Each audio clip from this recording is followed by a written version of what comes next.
जी अस्सलाम वालेकुम रहमतुल्लाह।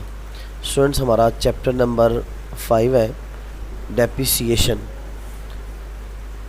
इसको हम करने जा रहे हैं। इसके अंदर हम फिक्स एसेट्स की डेप्रिसिएशन चार्ज करेंगे। वैसे तो डेप्रिसिएशन चार्ज करने के 8 मेथड है। जिस तरह आपको ऑब्जेक्टिव में पूछा जाएगा डेप्रिसिएशन चार्ज करने के मेथड बताएं 4। तो स्ट्रेट लाइन मेथड आप लिख लीजिएगा मेरी वॉइस से। Straight line method, diminishing balance method, sum of year digit method और यूनिट मेथड। ठीक है जी, इस तरह 8 मेथड है। लेकिन हमने यहाँ आईकम सेकंड ईयर में 2 पढ़ने हैं, स्ट्रेट लाइन मेथड और डिमिनिशिंग बैलेंस मेथड। उसमें पहला मेथड है स्ट्रेट लाइन मेथड।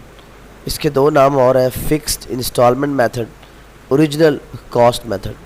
आपको सवाल दिया होगा, सवाल के अंदर लिखा होगा कि आपने एक एसेट ख़रीदा है।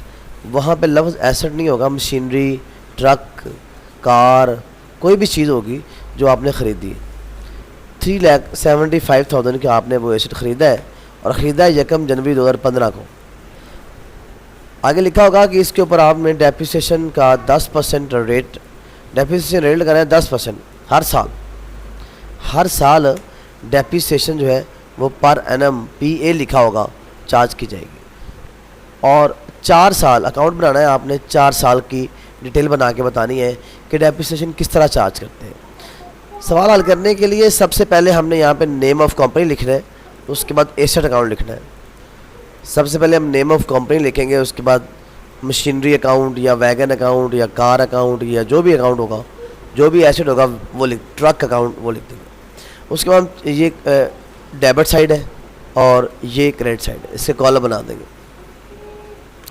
सबसे पहले हम इस साइड पे लिखेंगे, जब हम मशीनरी ख़रीदते हैं तो उसको डेबिट साइड पे लिखते हैं। मशीनरी टू कैश या मशीनरी टू बैंक होती है एंट्री। यहाँ डेट लिखेंगे 1 जनवरी 2015 और उसके बाद हम इसके आगे लिख देंगे, यहाँ लिख देंगे कि हमने कैसे ख़रीदी है, कैश अकाउंट। यहाँ कैश अकाउंट लिख देंगे और यहाँ पे रकम लिख देंगे 3,75,000।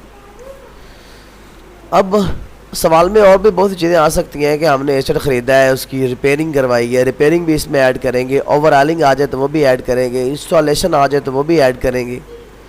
ऐड करने के बाद अगर सवाल के अंदर लिखा हो कि इसकी हमने इंस्टॉलेशन करवाई है तो फिर वो भी यहाँ पे उसी डेट को, यानी कि जब अगर पुरानी चीज़ ख़रीदी है तो उसकी हमने ओवरऑलिंग करवाई है। लेकिन हम लिख लेते हैं कि कैश अकाउंट आएगा, वो भी कैश अकाउंट यानी कि मशीनरी अकाउंट और कैश अकाउंट।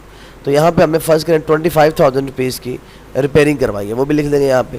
टोटल हमारे पास जो वैल्यू हो जाएगी वो 4 लाख रुपये। अच्छा, यहाँ पे वैसे हम आर्जी तौर पे डेप्रिसिएशन चार्ज कैलकुलेट कर लेंगे। स्ट्रेट लाइन मेथड में हम डेप्रिसिएशन चार्ज कर लें। अच्छा, फ़र्क क्या है स्ट्रेट लाइन मेथड और डिमिनिशिंग के अंदर? फ़र्क है कि स्ट्रेट लाइन मेथड वो है जिसके अंदर हम हर साल एक ही रकम से डेप्रिसिएशन करते हैं फिक्स अमाउंट के साथ, यानी कि इसका मेथड का नाम है फिक्स इंस्टॉलमेंट है। यानी कि अगर पहले साल 10,000 डेप्रिसिएशन होगी तो अगले हर साल 10 ही होगी। फिर तो यहाँ वैसे कैलकुलेट कर लेते हैं कि डेप्रिसिएशन कितनी चार्ज होगी। डेप्रिसिएशन चार्ज कर लेते हैं जी यहाँ पे हम। तो डेप्रिसिएशन ये हमारे पास है जी। डेप्रिसिएशन कैलकुलेट करने का फार्मूला है cost of asset multiply by rate. अब कॉस्ट ऑफ एसेट कितना है आपके पास जनाब? 375,000 मल्टीप्लाई करेंगे रेट कितना है? 10%।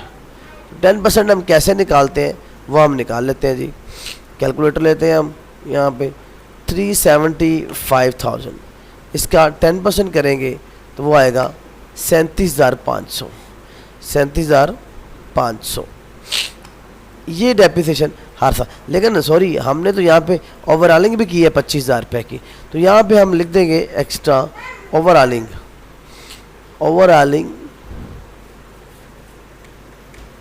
ओवरऑलिंग हमने करवाई है जनाब 25,000 रुपये की, वो भी ऐड कर देते हैं यहाँ पे। और फिर यहाँ कॉस्ट ऑफ एसेट आ जाएगा 4 लाख। कॉस्ट ऑफ एसेट है 4 लाख, तो 4 लाख का हम लेंगे तो 40,000 रुपया डेप्रिसिएशन आएगी, जो कि हर साल हमने चार्ज कर लेंगे।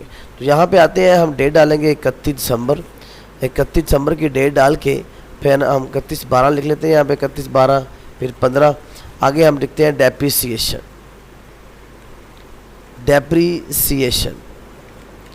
अकाउंट लिख लेंगे और यहाँ पे अमाउंट लिखेंगे 40,000।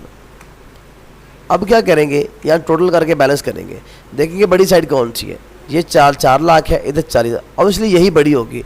इसको टोटल कर लेंगे 4 लाख, इसी 4 लाख को हम यहाँ पे लिखेंगे और 4 लाख में 40 निकाल देंगे, 3,60,000 बचेगा और इसको हम कहेंगे बैलेंस CD। उसके बाद जनाब अगले हम चले जाएंगे साल में, यहाँ डेट लिखेंगे 1/1/16, नेक्स्ट ये शुरू हो गया है। यहाँ पे लफ्ज़ आएगा बैलेंस, जो ये वाला बैलेंस पीछे हमने निकाला है 3,60,000, वहाँ पे CD बैलेंस था, यहाँ पे अब आके BD बन जाएगा। CD फॉर कैरी डाउन और BD फॉर ब्रॉड डाउन, यहाँ पे 3,60,000 रुपया आ जाएगा। इसको अगर हम डिफरेंट कर देते हैं ताकि पता चले कि ये हमारा टोटल है। अब ये बैलेंस आ गया, ये यकम को अब 16 हर साल 1 साल बाद हमने करना है, तो 31/12/16 को फिर हम डेप्रिसिएशन चार्ज करेंगे। तो यहाँ पे सेम लिखेंगे डेप्रिसिएशन अकाउंट लिखेंगे और जितनी डेप्रिसिएशन हमने पहले साल चार्ज की थी उतनी डेप्रिसिएशन ये हम अगले साल चार्ज करेंगे, यानी कि 40,000 रुपया। लेकिन अब यहाँ बैलेंस चेंज हो जाएगा। बैलेंस कैसे आएगा, यहाँ पे 3,60,000 है, 3,60,000 को हम यहाँ पे लिखेंगे, 3,60,000 में 40 निकाल देंगे, 3,20,000 रुपया आ जाएगा। ये बैलेंस CD है और इसके बाद इसको अगले साल में ले जाएंगे और यहाँ पे लिखेंगे जनाब यकम 17, यहाँ लिखेंगे बैलेंस,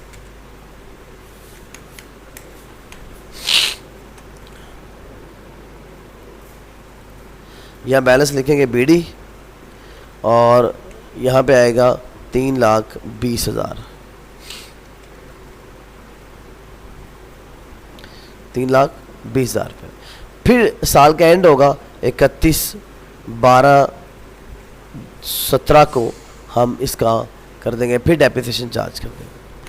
तो फिर जब डेप्रिसिएशन चार्ज करेंगे तो सेम डेप्रिसिएशन वहाँ पे आएगी 40,000 रुपये की, लेकिन बैलेंस बदल जाएगा। इसका बैलेंस कैसे आएगा, 3,20,000 रुपया यहाँ पे टोटल करेंगे, इसी 3,20,000 को हम यहाँ पे लिखेंगे,